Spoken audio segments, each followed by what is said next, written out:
Hello, everyone. Hello and welcome to our next roundtable. Thank you very much for joining us. Just a reminder, I know some of you have joined earlier roundtables. Do put your cameras on. We'd love to see your faces as we continue this discussion. Just a reminder to please feel free to use the chat to ask questions and put any comments that you have to the group. We've got a really important discussion lined up for you today. Real treat actually, looking at getting insight into the UKRI Healthy Ageing Competition. This is a competition that I've followed quite closely through our work with longevity leaders. It's a really great opportunity, and particularly for anyone who's looking to access an ageing market.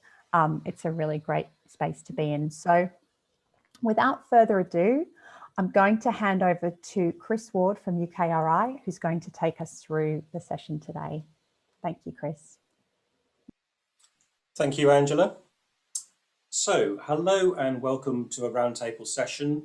Today we're going to be highlighting insights and opportunities in research and innovation within UKRI's Healthy Ageing Challenge. I'm Chris Ward. I'm an innovation lead for the Healthy Ageing Challenge.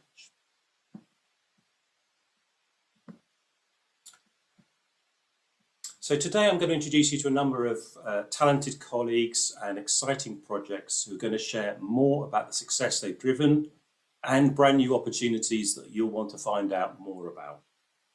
Next slide, please, Angela. So UKRI, a short name, but one you may be less familiar with. UKRI is the UK's foremost research and innovation body. We work with UK government to foster the brightest and best research and innovation across industry, academia, research, charities and social enterprises. UKRI combines the UK's leading academic and industrial councils to help join up an innovation ecosystem to propagate new knowledge, market growth and social change.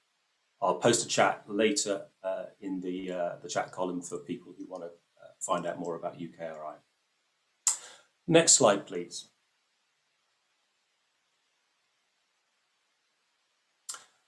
The Healthy Ageing Challenge is one of a number of select large challenges spanning the most important focus areas of UK government investment. Our aim, and indeed our passion, is to support new research and innovations that help us all to remain active, productive, independent, and socially connected across generations for as long as possible. And I just want to take this opportunity to personalise this overarching societal challenge. People often think about ageing as supporting other people, that somehow ageing is almost another country. We really encourage you to rethink this idea. This is your future and hopefully one that we're all lucky enough to enjoy. Ageism appears to be one of the last remaining isms that seems acceptable in our society, and yet each time we miss opportunities to make later lives better, we're actually only restricting our own futures. I want you to take this personally. What do you actually want for your future? The second point I wish to make is about the attractiveness of working in this space. This market is one of the greatest growth markets on the planet. It doesn't revolve around charity. This market is valuable and getting more valuable every year. And whilst our Healthy Ageing Challenge is looking to help level up unacceptable inequalities, right here, right now, there are also large and growing numbers of discerning customers looking for differentiated products and services that properly meet their needs. So I want to ask you to ask yourself if you're actually sitting on important, profitable ideas that are crying out to be developed to improve your future life. And if you're an investor, what could be more important than investing in profitable, brighter futures today? Next slide, please. UKRI runs open, flexible and fair funding opportunities, whatever stage your research or innovation. Today, we're going to give you a flavour of some of the recent, current and future funding opportunities that should be of interest.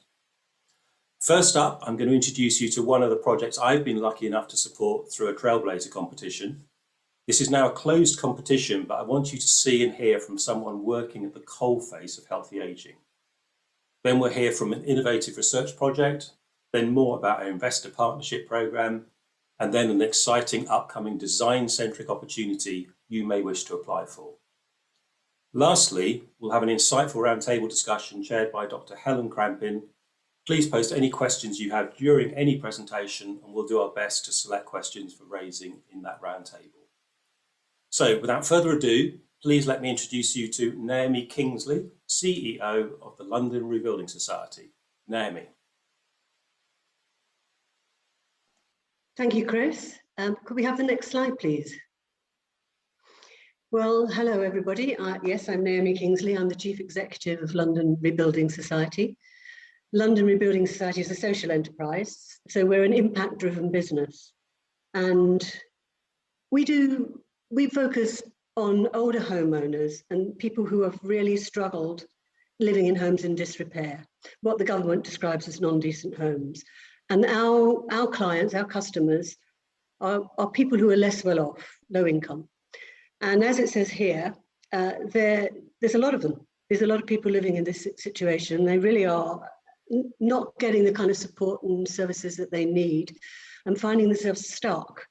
And we use this term invisible poor, and it has a reality to it because people also feel invisible as well as being invisible to what should be the support services and the access to finance that they should be able to get.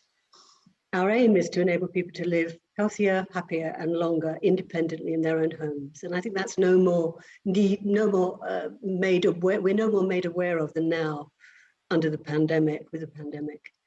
So we're very fortunate to have been a trailblazer. We've also made an application for up to 6 million to UKRI, and we're waiting to hear if we're successful. I very much hope we will be. And I'd like to just show you a little bit of what we do. If we could have the next slide, please, Angela.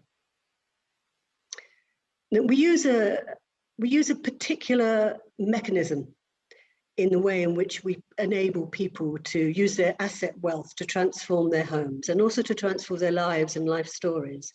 It's simple because it's all about the way we add value to a property and using that added value to make finance available. Now, it is simple, but actually it's not common. It's not used elsewhere in the marketplace, and it's revolutionary.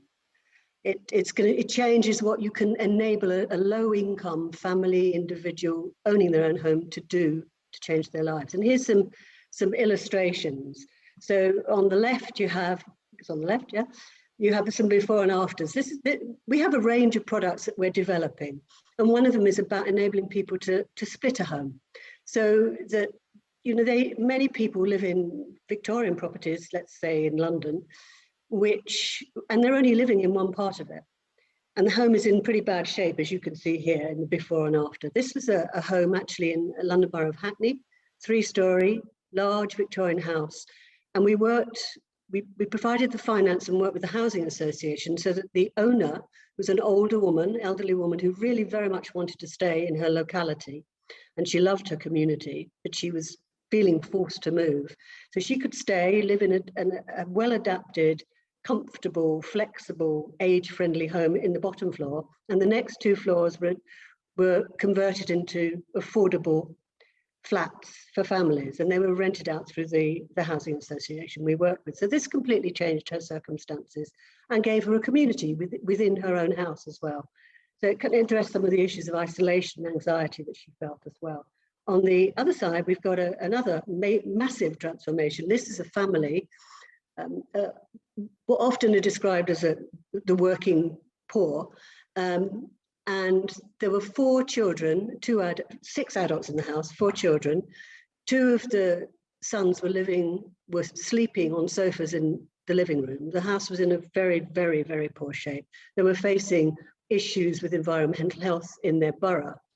So we came in and looked at what could be done, and it was clear that not only would we have to refurbish and fix this house up, make it decent, make it more than decent, but we also had to create space for those young men who were living on sofas. So we suggested and designed with the family, created this extra floor, the dormer on the top, which had 2 bedrooms and a bathroom in it.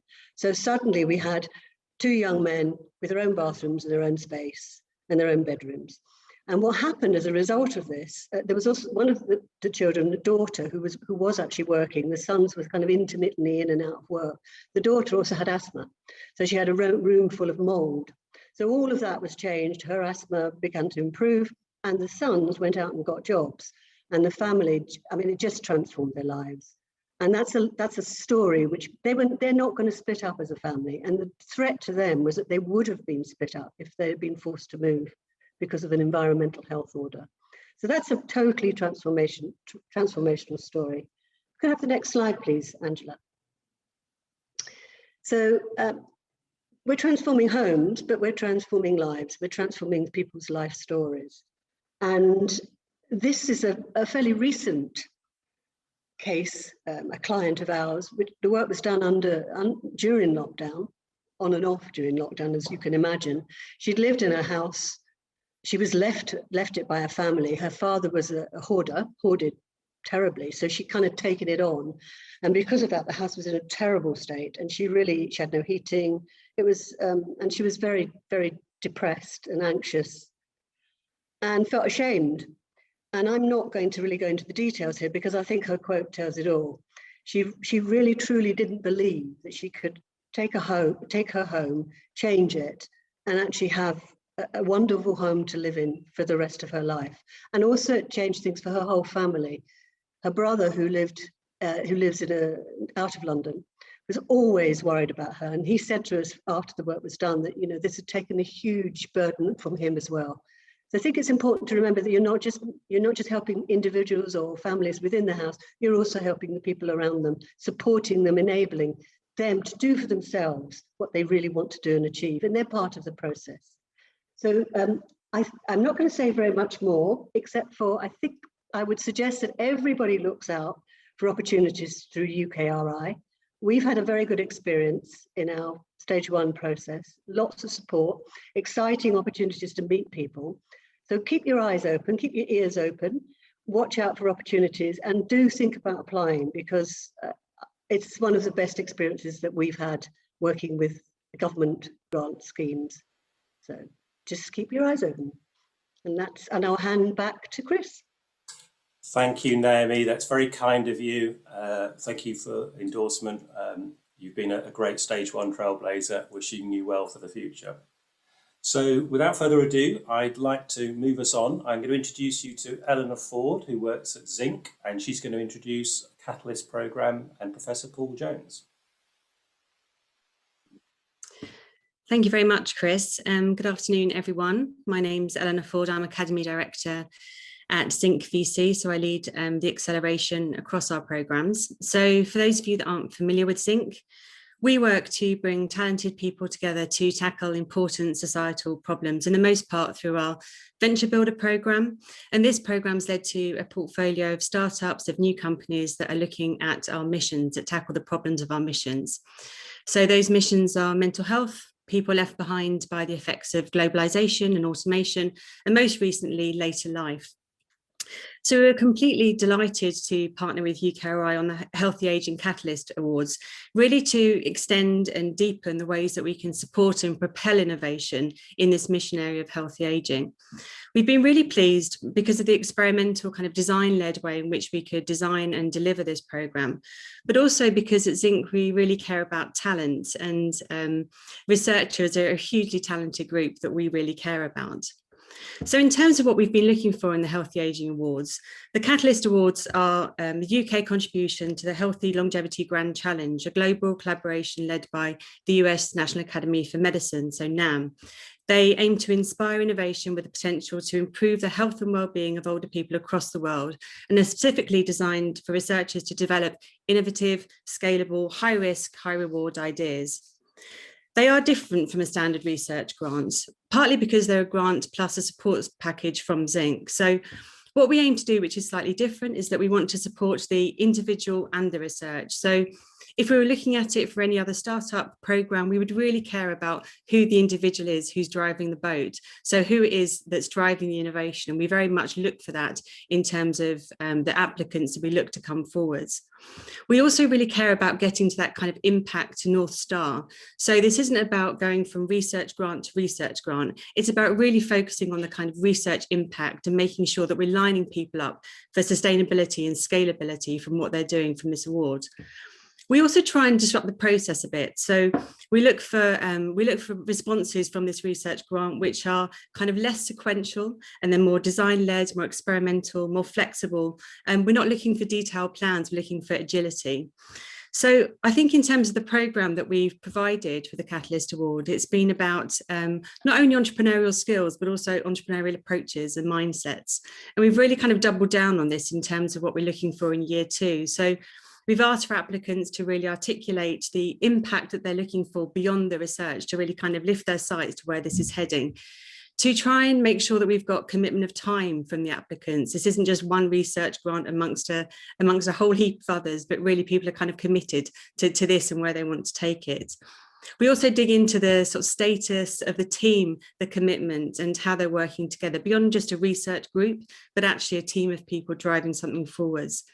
And we also look quite differently at how we want the money to be used in the programme. So this is about things that might test for viability, for feasibility, for desirability, and that kind of research activity alongside standard research. And as I say, importantly, we look for an equal weighting of the researcher and the project. We try and take those two things side by side. And in theory, the kind of impact we think of this process is that we'll get a set of researchers through the Catalyst Awards who are impact driven, driving their vision. They're progressing it beyond standard research activities, but also they're quite iterative and milestone led rather than output led. So in the process of recruiting for year 2, we will be opening up a third call for year 3 later on in the year. But we're currently working with our first group of 11 award holders who are hugely talented. And I'm really delighted by that one of them is joining us today, Professor Paul Jones, who's doing, although a very early stage project, one that I think provides immense scope for scalability and real impact in terms of ageing in place and flexible housing. So I'm going to hand you over to Paul, who's going to talk you through his project. Thanks, Ellie. Afternoon, everyone. So I've been asked to talk a little bit about our Catalyst research project, which is, as it says on the screen, titled Flexible Living. I'm heading up a team of academics from Northumbria University, and we've been given a fantastic opportunity at South Seam Garden Village in Durham to design a range of commercially viable and exciting prototype homes. Here we're using architectural and smart technologies to enable people to age in place. We aim to extend independence of older people for around 5 years in line with the Aging Grand Challenge. Next slide, please. So the academic team who are undertaking the design research is made up of experienced architects, healthcare specialists and computer scientists. And that multidisciplinary approach, I think, is really important for this project. We've been working with the Royal College of Occupational Therapists, the Elders Council and members of Voice, who are part of the National Innovation Centre for Ageing, that's based up in Newcastle. And they provide us with fantastic, invaluable professional and real life insight to guide the designs. Next slide, please.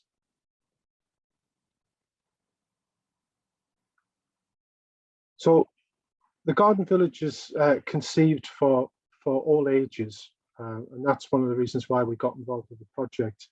And there's 300 properties at least that are dedicated to ageing in place. The developers generously provided us with 7 plots for the prototype homes, as well as funding. The site in red indicates where these prototype houses are to be built. Next slide, please. A core theme of the Garden Village is innovation. So there's space for startup businesses, an innovation hub. Really interestingly, they've dedicated space to the region's universities to undertake research, and the prototype project is part of that initiative. And these facilities are being paid for by land value capture. Next slide, please. So each house that we're designing is addressing a particular challenge with aging. We're only halfway through the project and probably a third of the way through the design phase, but I think we're already producing some interesting designs. And these designs are meant to be read as a family, and they're meant to be kind of believable, the sort of houses that you'd expect to be built. We didn't really think it was worthwhile providing these super innovative looking houses, which then put off the market.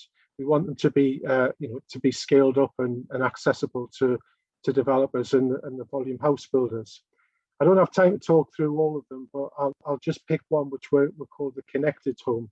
Next slide, please. So we believe that the houses that are built by the volume house builders tend to be disconnected, particularly from the public realm.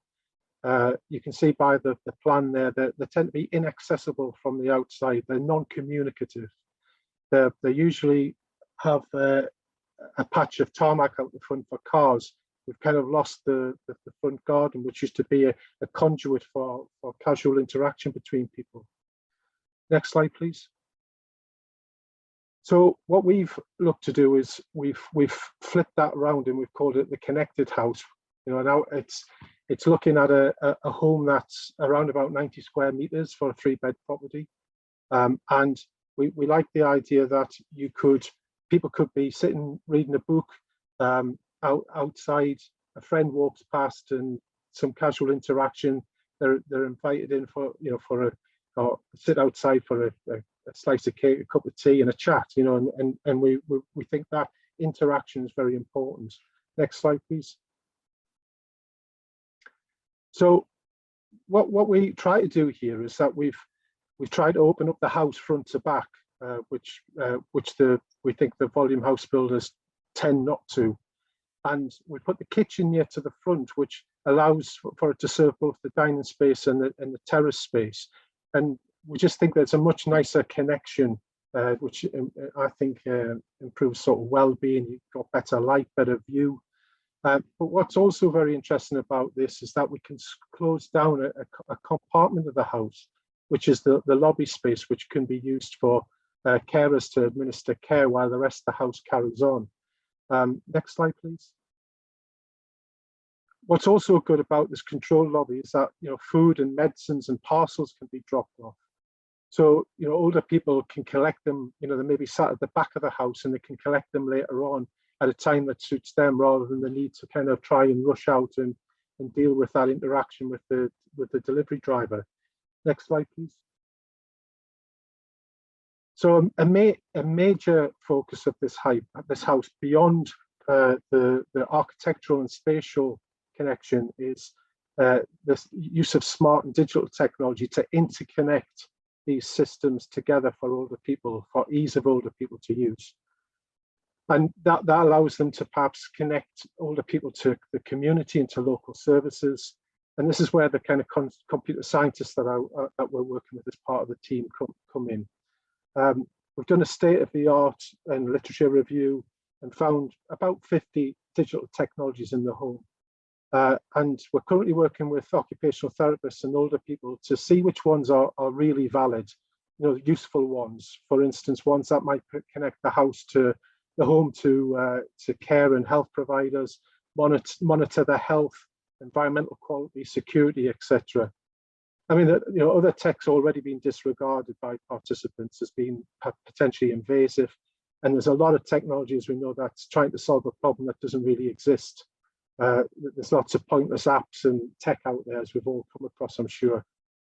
Having a robust and easy to use interface is a major part of this prototype. And we thought it was paramount for older people to engage. If they're going to engage with the technology, it's got to be on their terms and simple. Next slide, please. This is my, so yeah, something that they can kind of just see what's going on very, very quickly, and carers and family members can also see what's going on at perhaps a parent's house and see if they've left the tap on, or if the lights are on, or if somebody's perhaps ill or overheating. So, we're looking to really kind of make this graphically simple and straightforward to use. Next slide, please. And another aspect of this home would be it's a kind of I suppose it's a play on the Haynes manual you get for a car. But we think it's really important that homes come with a digital manual that facilitates integration of technology, maintenance, repair, and this would be done as an app. It wouldn't be a physical book, and we think this could be a really novel outcome of this particular prototype. So the other prototypes that we're working on they're all at different levels of advancement, but we're going at them with the same kind of level of interest and vigor. But this one's the one that we're probably most passionate and furthest on with at the moment. Thanks for your time. Brilliant. Thank you very much, Paul and Eleanor, for taking us through such an exciting project.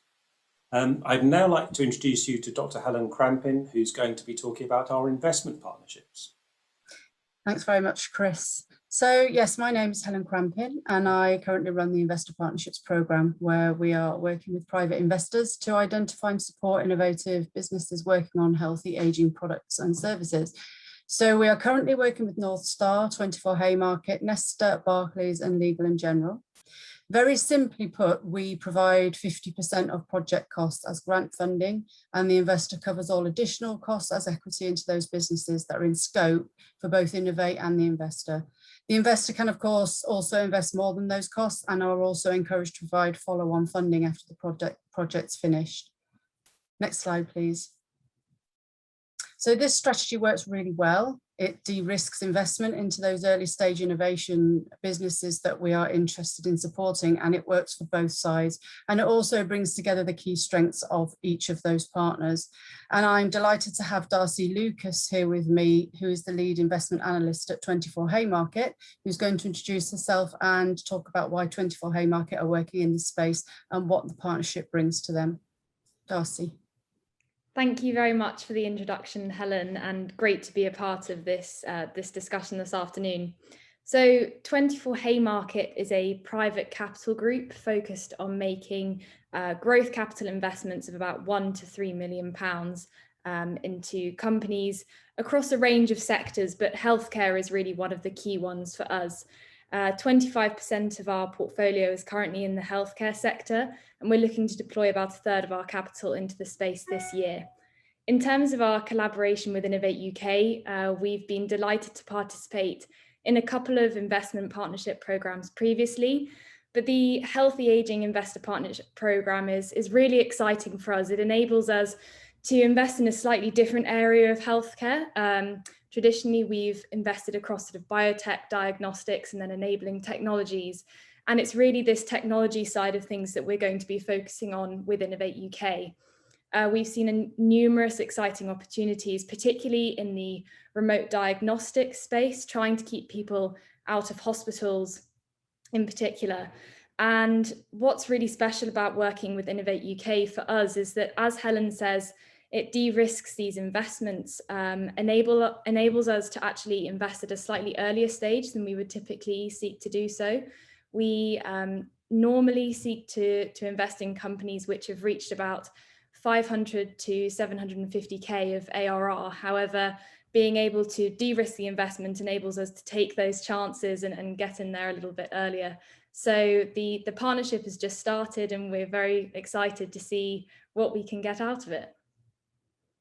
Thanks, Darcey. And I would like to now introduce Nick, who is going to give us the perspective from a successful applicant to the investor partnerships, Nick Lench. Great, thanks very much, Helen. Hello, everybody. Yeah, I'm Nick Lench. I'm CSO, Chief Scientific Officer at a company called Congenica. We're a digital health company based in Cambridge, UK.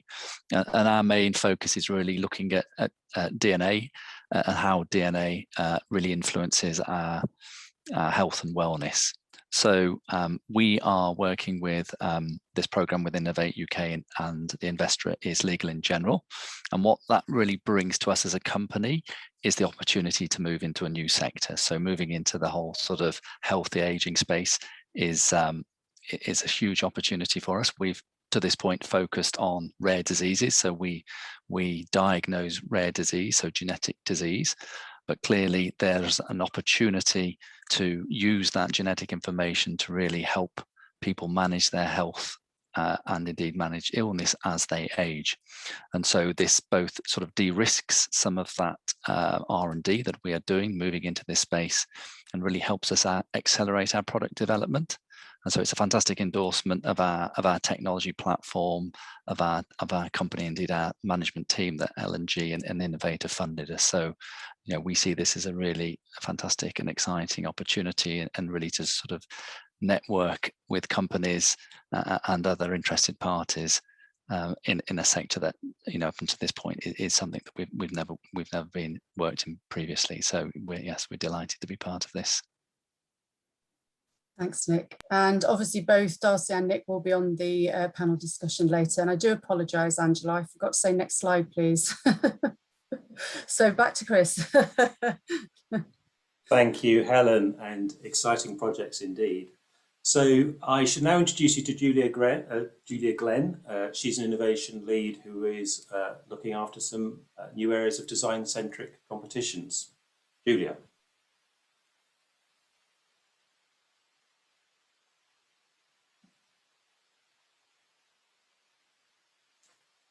I think you're on mute, Julia.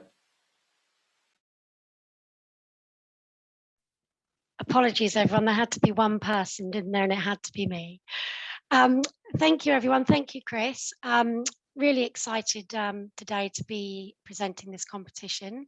My name's Julia. I come from a long background of product and service design, so particularly excited to be running the Designed for Aging competition.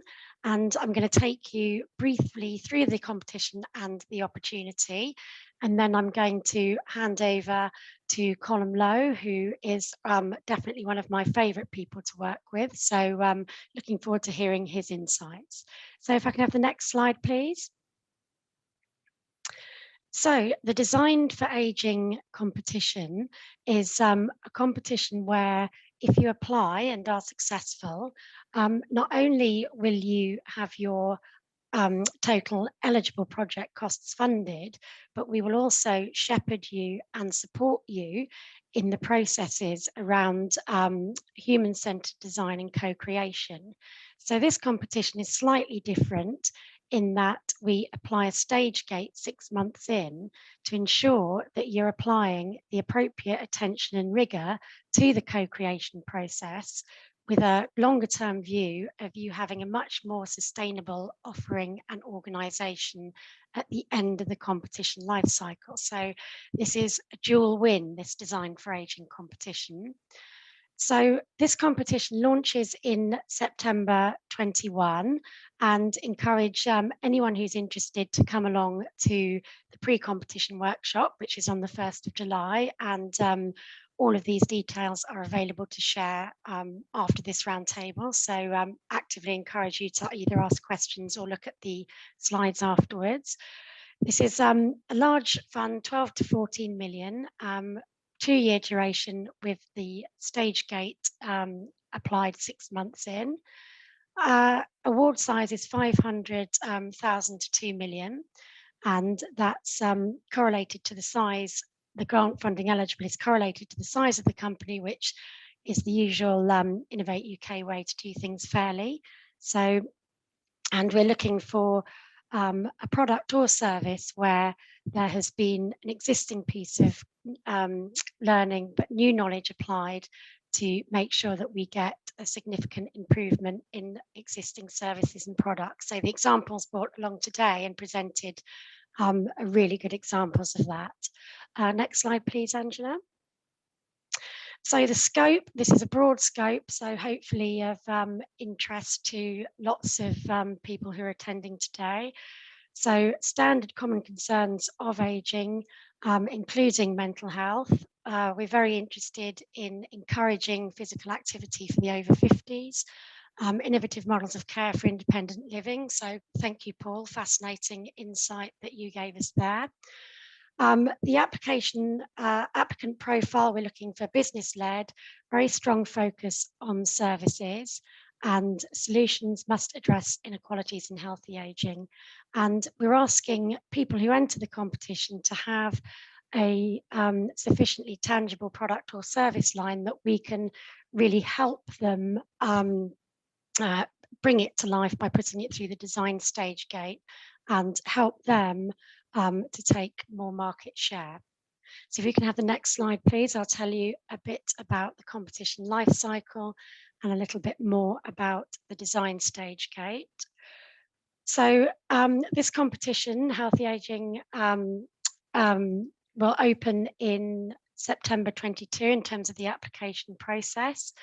The pre-competition workshop will be in the 1st of July. We'll be doing lots of marketing to try and encourage as many people to come across to that as possible.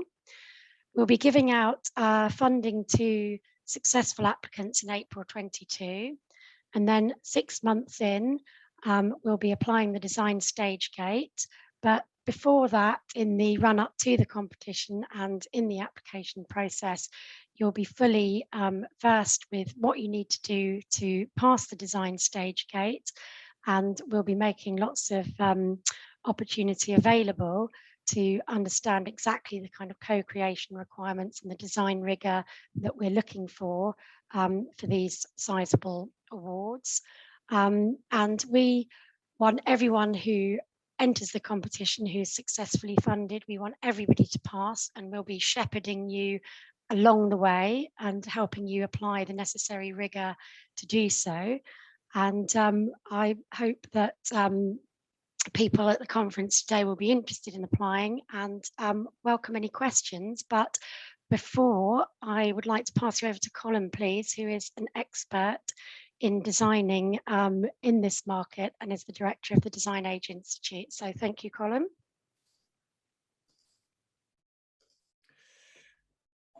Hi, just sharing my screen. I'm going to assume you can all see that unless people shout otherwise.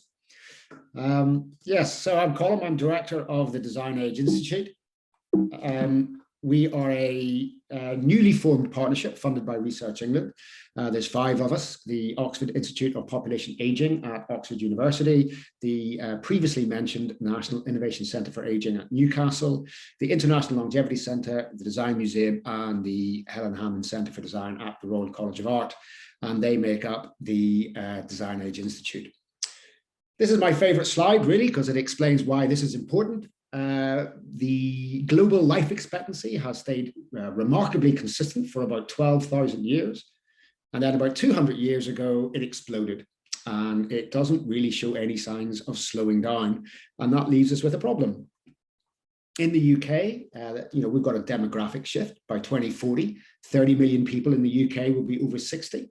Over 50s already hold 70% of all household wealth. By 2040, over 55s will account for 63 pence in every pound spent in the UK. And we're seeing, obviously, technology proliferation.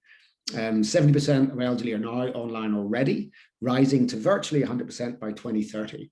Although I think we'll find by the end of this pandemic and lockdown, that figure will be 100% by the end of this year. And these 3 waves are going to bring about significant change in our society. And this is a problem partly because the narrative about aging is all about ability, decline, burden, and illness. And that's fine. It is absolutely true that I, as a 54-year-old man, will never play international rugby for Ireland. But it's not relevant in terms of just carrying out my daily activities until we cross this line of transition. By having declining ability, does not stop me being able to pack the dishwasher or get to the shops. So it's just not something we need to talk about. The statistics about this are quite clear. For people who are over 65, they either have none or only a very moderate difficulty carrying out personal care or household activities. So the narrative, which seems to be around severe difficulty and inability, represents only a quarter of people, which is only a quarter of a market that is 63 pence in every pound spent in the UK. So quite significant. So we want to talk about interests. We do need to talk about ability, but we do want to talk about interests. There's also a narrative that says that people become less interested as they age. Again, we found, as much as we can tell, this to be untrue. People's interests change over time and over their life, but they don't decline. I might be less interested in how skinny my jeans are today than I was when I was 22, but I'm more interested in other things. So my interests don't decline. We also want to talk about wisdom, how a lifetime of experiences and knowledge and reflection allows you to make slightly better decisions. And that is definitely not to say that all older people are wiser than all younger people. It is also not to say that by achieving a certain age, suddenly wisdom is gifted upon you. But it is to say that the 54-year-old Mike Tyson is a wiser man than the 18-year-old Mike Tyson. And how do we use that wisdom to make better decisions, to engage our interests and stay able and happier for longer? There is some research that says as you age, you spend less money. Over 60 by about 2.5% every year. And when you get into later life, much later life, then maybe as much as 3.5% every year. But we need to ask you a question. Do we spend less as we age so suppliers don't design for our needs? Or suppliers don't design for our needs, so as we age, we spend less? And this is one of the things we'll be looking at quite closely at the Design Age Institute. And we'll be doing that partly through research and partly through our Pathfinder projects. And our Pathfinder projects are, we have to invest in 16 products, services and organizations over a 3-year period, helping bring them expert design research, design and design management, looking at 5 topics that we've identified that we think are important, which is about ability. Yes, we should be looking at that, but also looking at independence, looking at helping people stay at work for longer, helping people stay at home for longer, with or without care services, and helping people make social connection, tackling social isolation and loneliness through friends, family, and community. Those are the 5 main subjects that we're hoping to look at through our projects. Fundamentally, we're looking to help others develop products and services that lessen the impacts of the inevitable consequences of aging and meet users' needs, wants, and most importantly, desires. Thank you. Back to you, Julia. Thank you, Colin. That's a brilliant summary and very insightful. So I'd like now to take us to the roundtable section. So Helen, I don't know, I could see there were some questions coming in, plus I know that we collated a few. So over to you to lead. Thanks, Chris. And Colum, yeah, brilliant. That was a brilliant presentation. Thanks very much. So I'm actually just going to dive straight into questions because we only have 20 minutes, and knowing what the people around this table can be like, there'll be a lot of comments. So I'm going to start with Naomi, if I can. So we at the Healthy Ageing Challenge are trying to find ways to support social enterprise. And, indeed, as an aside, we are hoping to launch a competition in July aimed solely at supporting social enterprise. So London Rebuilding Society is a social enterprise. You're driven to make social impact. Do you think you could achieve the same impact without this funding? And has this funding helped you raise extra investment?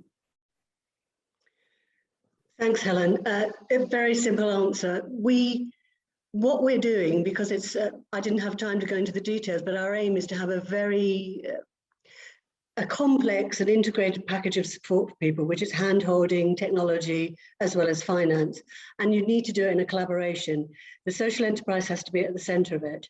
And it requires not only that collaboration of private and public, but it also requires, without question, the catalytic effect of the funding from an organization like Innovate.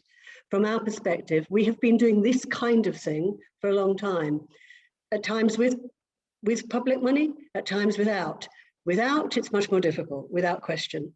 And there is also no question that the if you like, the endorsement of public money really does catalyze private investors, in our case, social investors, but I think is quite a new thing for you at Innovate, to come to the table where otherwise they might feel this was a little more risky than they feel comfortable with. So it's a de-risking mechanism. So simply, for the sorts of complex project, which is about financial innovation essentially, but also with those human-centered aspects, it's fundamental. It's absolutely fundamental. It will make a huge difference.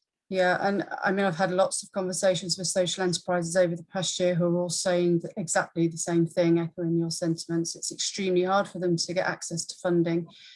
So Paul, a similar question to you really, relating to what's really unique about the Catalyst stream. Would you have found funding for this project from other sources?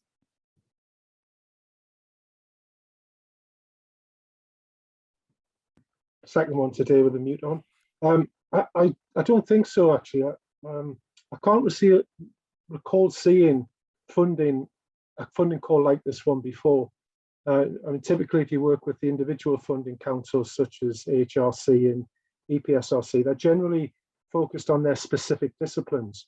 So a project, a cross-cutting kind of project like flexible living wouldn't sit well in either, I don't suppose, and therefore they'd struggle to secure funding.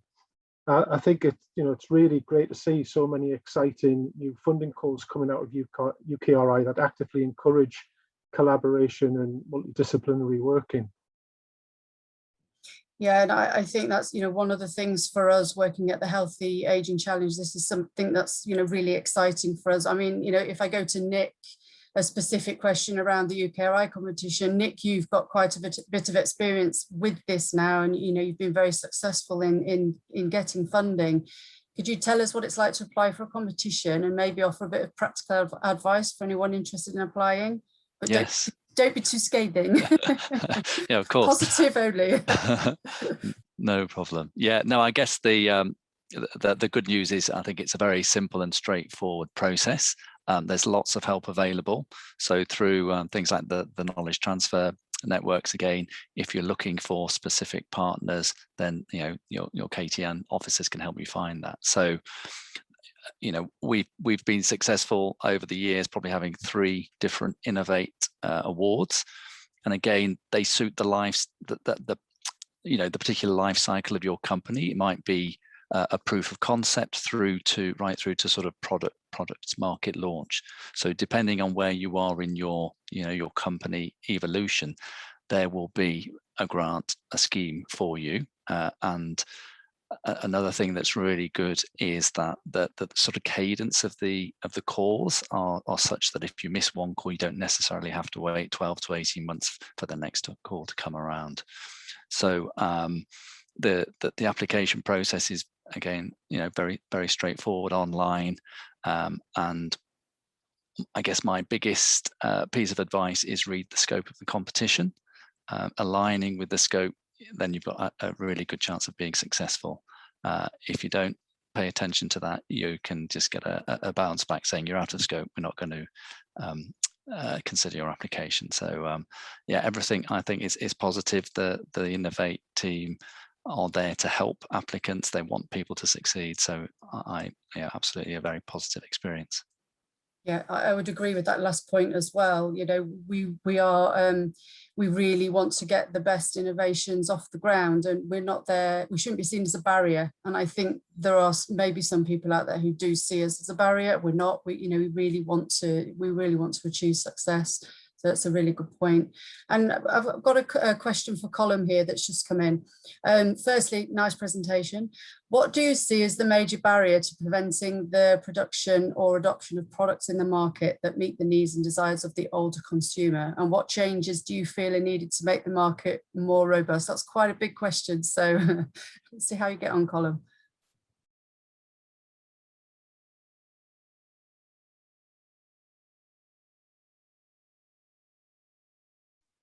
Colum,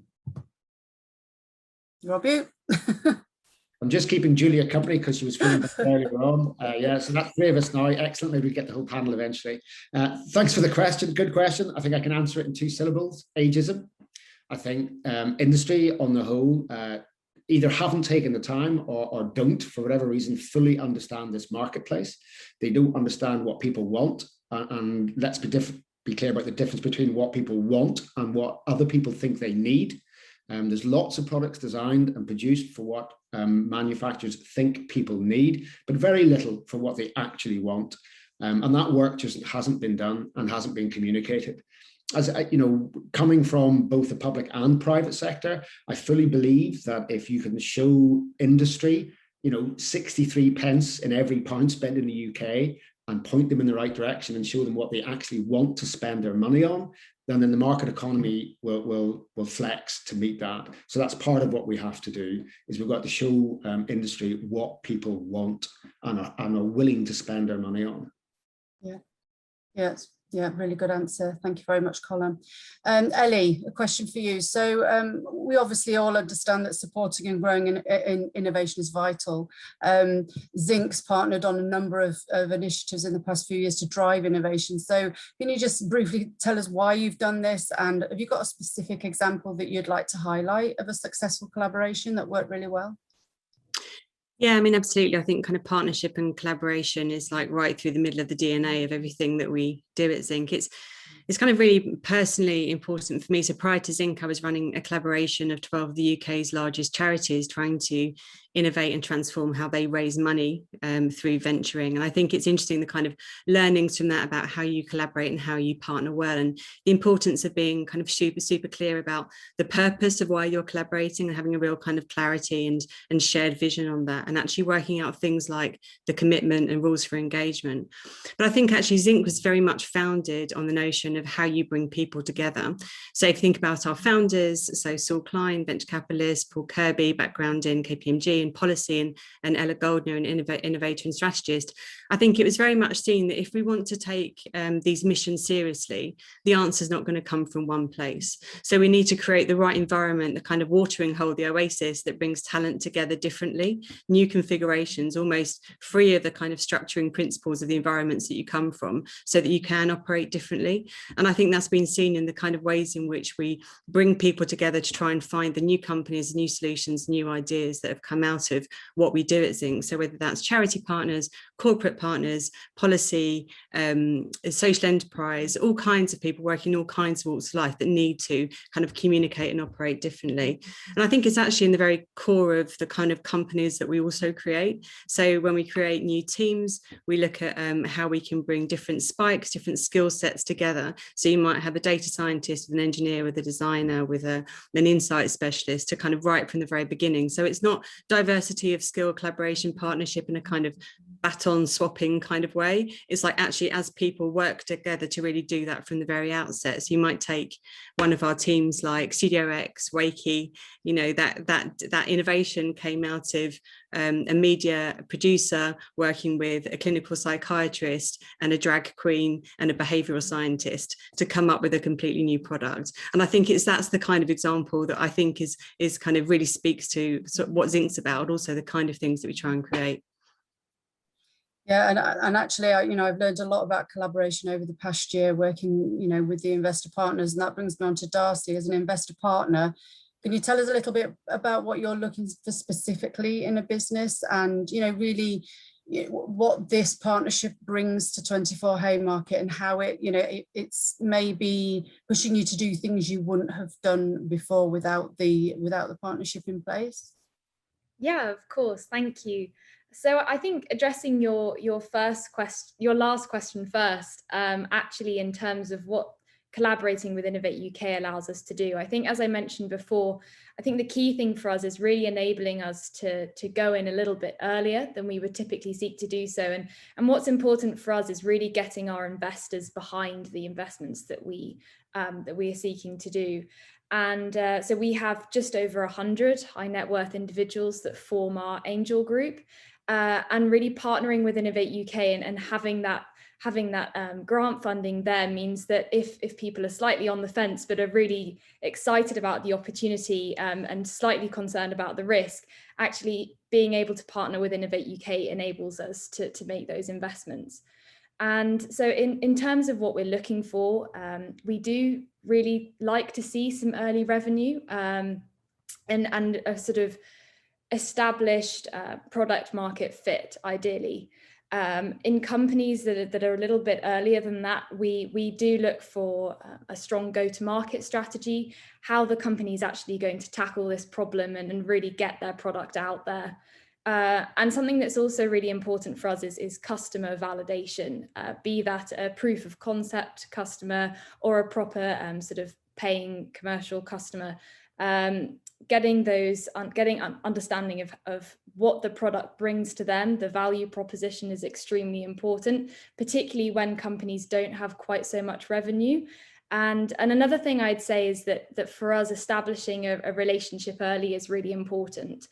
We really like to get to know the people behind the companies and make sure that there's a great alignment between management teams and us at 24 Haymarket. We have a great network of people with a lot of expertise, and so making sure that we can really bring something to the table and facilitate some commercial introductions is really important for us. So even if we don't make the investment at that time, being able to sort of follow someone on that journey is great for us.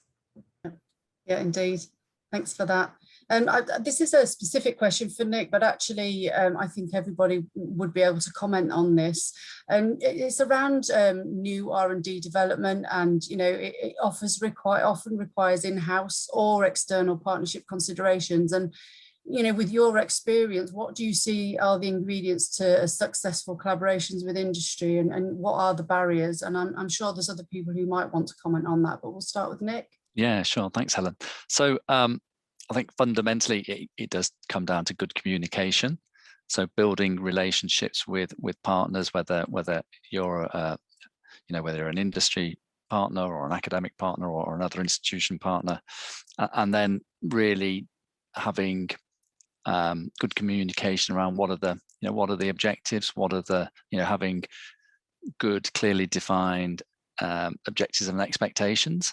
And so you're aligned on that. I think obviously businesses are, milestone driven. And again, understanding that, a business will be under pressure to deliver for their investors. That's not necessarily something that in the academic sort of consortia is necessarily has the same pressures. But I say, starting out with a clearly defined project plan, shared expectations, and good communication, and to keep that going, I think is that's where successful projects work. Yeah, and Paul, do you want to jump in there? You look like you wanted to. I think the barriers are cultural for me. Being in, say, academia is an entirely different environment to being out in the kind of entrepreneurial world, and we have different language, we have different motivations, and working with Zinc's been fantastic because they've exposed us to it's got the academics out of their kind of garage and out into the world and having different conversations, and actually we find that we really talk probably a similar language. We talk about impact, and the commercial partner might be talking about finance, but actually it's about the same thing really. It's about these goals that we're trying to achieve. So I think there's also universities are waking up to the fact that they have some commercial sort of economic rent, perhaps, that they and that's actually become a problem because they want the piece of the pie quite often. So we have ridiculous conversations about IP. And and projects sort of go south before we've even had a chance to get over that hurdle. So I think working closer together, like through these discussions that we're having today, I think can only be a positive, because we can start to sort of mature into these conversations and not be so kind of knee-jerk. So that's what I think with regards to the barriers. Yeah, thanks, Paul. And I think we have 4 minutes to go. I think this is quite a nice topic to finish on. So, would anyone else just like to jump in and give their reflections, their thoughts around collaboration and how we should work together going forward, and maybe what this should look like in the next 10 years? Naomi. I nearly didn't unmute myself. Yeah, I think for me, there's some very fundamental things that I think we need to think about, and we need to integrate into the way our approach is. Firstly, virtually everything we've talked about, apart from technology and design, is about finance in one form or another, whether it's publicly financed or investment. And one of the things that has to change is, in order to enable the kind of collaborations, for example, with social enterprises, with technologists, with academia, with corporates, is the way in which the finance sector traditionally looks at everything. That really has to change. For me, that's the biggie. It's one of our major drivers at London Rebuilding Society, is to innovate in the sphere of finance, to make it human-centered, person-centered, and to get others to take that up. You know, we're not on our own going to change the world of finance. So in 10 years' time, I would be over the moon in some respects if we didn't need London Rebuilding Society. On another level, I'd be extremely dispirited to not be doing this, but I think I might be a little too old for it then, probably not. So I think that's, for me, in 10 years' time, what I would like to see, that it's just the norm, and not the ESG approach, but serious attitudes to financial innovation, to addressing this marketplace, and not think it's boring as well. You know, Colin's point, it's not just about they don't think about it. People think this is a boring market. Well, it isn't. So that's my take on 10 years' time. Thanks, Naomi. And I've just been prompted, sorry, Colum, I can see your hand up. I've been prompted that my laptop actually is 4 minutes out. So we've literally got about 2 seconds. So Colum, do you want to finish off for us? Yeah, I was just going to say that design is also about finance. You know, having been in the design industry for 30 odd years, the main reason people don't use design as well as they should is because it costs money. And everywhere you spend money slows you down and creates risk to get to market. But if you don't use design, if you don't understand your customers, then the chances of failure are really very high. So for me, it's all, unless it's public sector stuff, as in, you know, social care, and even then, it's all about money. Yeah. I think that's a really good point to end on, Colum. And, you know, I'd just like to say again, thanks to everybody. Thanks very much, Angela. It's been brilliant. This has been a really good session, I think. And thanks to the panelists, and obviously thanks to the Healthy Aging team who makes this all possible.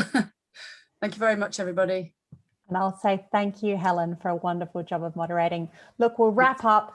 This has been a wonderful session. We could have gone another hour, but thank you once again to the UKRI team and all of the speakers for an excellent session. Thank you for watching and getting involved, and we'll see you all soon.